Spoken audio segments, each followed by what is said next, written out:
Hello guys, welcome to my YouTube channel DRR technical च्यानलमा। आज चाहिँ हामीले चाहिँ के गर्छौँ भने तपाईहरुमा अब तपाईहरुले फोटो अनि भिडियोहरु धेरै हुन सक्छ मोबाइलमा, त्यही भएर स्टोरेज फुल हुन सक्छ र तपाईहरुलाई झन् के हुन्छ डिलिट फाल्न अल्छी लाग्छ र डिलिट फालौं भने चाहिनेछ अनि नफालौं भने स्टोरेज कम छ भनेर चिन्ता गर्नुहुन्छ भने अब चिन्ता गर्नु पर्दैन।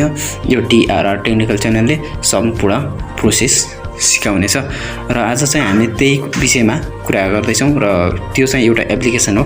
त्यो चाहिँ हामीले चाहिँ सजिलैसँग प्ले स्टोरबाट डाउनलोड गर्न सक्छौँ र त्यसमा चाहिँ हाम्रो कुनै पनि एउटा इमेल बनाएर त्यसमा लगइन भएपछि हामीले हरेक किसिमका फोटोहरू त्यसमा अपलोड गरे हामीले राख्न सक्छौँ र साथै भिडियोहरू अनि आफूलाई मनपर्ने सङहरू पनि हामीले त्यसमा राख्न सक्छौँ।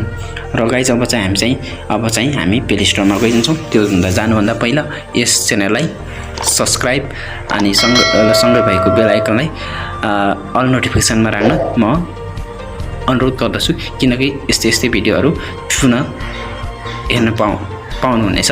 सब्स्क्राइब गरेपछि एउटा चाहिँ लाइक चाहिँ हान्दिनु होला।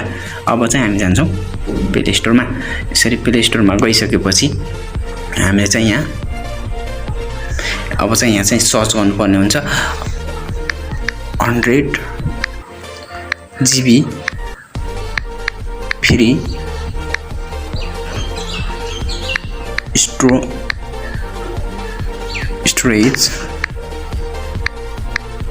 स्टोरेज एप भनेर हामीले सर्च हान्दाखेरि हामीलाई चाहिँ देखाउनेछ थर्ड अप्सनमा पहिलो दोस्रो तेस्रोमा यसरी चाहिँ थर्डमा देखाउनेछ। र गाइस मेरोमा चाहिँ पहिले चाहिँ इन्स्टल भएकोले गर्दा मेरोमा चाहिँ अलरेडी ओपन छ। यसरी यहाँ चाहिँ तपाईहरु ओपन गर्न सक्नुहुन्छ। यसरी ओपन गरिसकेपछि तपाईहरुलाई यस्तो इन्टरफेस देखाउँछ र तपाईहरुलाई पहिले चाहिँ गुगल अथवा फेसबुक यताउताबाट चाहिँ लगइन हुन भनेको हुन्छ। चाहिँ म चाहिँ अलरेडी लगइन छु र म चाहिँ यो चाहिँ एप युज गर्छु र मेरो सबै फोटोहरू यो एपमा छ। र यसरी तपाईहरुले चाहिँ यहाँ गएर 3 डटमा गएर तपाईहरुले हेर्न सक्नुहुनेछ के कस्तो प्रोसेस हुन्छ भनेर। यसरी हुन्छ र यहाँ अपलोडमा देखाइएकोमा गएर तपाईहरुले तपाईहरुले यहाँ फोटोहरू के राख्न चाहनुहुन्छ यसरी यहाँ ओपन गर्न सक्नुहुन्छ। यसरी मेरो भिडियो चाहिँ मैले राख्दैन, त्यही भएर मैले अफ गरेर राखेको छु। यसरी ओपन गर्नुभयो भने तपाईले आफुलाई इम्पोर्टेन्ट चाहिने भिडियो पनि यसरी यहाँबाट ओपन गर्न सक्नुहुन्छ। तपाईलाई एकदम जेन्युन अथवा तपाईलाई एकदम महत्त्वपूर्ण हुनेछ यो भिडियोले गर्दा। सो गाइज तपाईले यो भिडियो अन्तिमसम्म राम्ररी हेरिदिनु भयो भन्ने मेरो आशा छ र धन्यवाद। र साथसाथै अब चाहिँ जाँदै चाहिँ यो भिडियोलाई एक लाइक सब्स्क्राइब अनि शेयर चाहिँ गर्न नभुल्दिनु होला। धन्यवाद।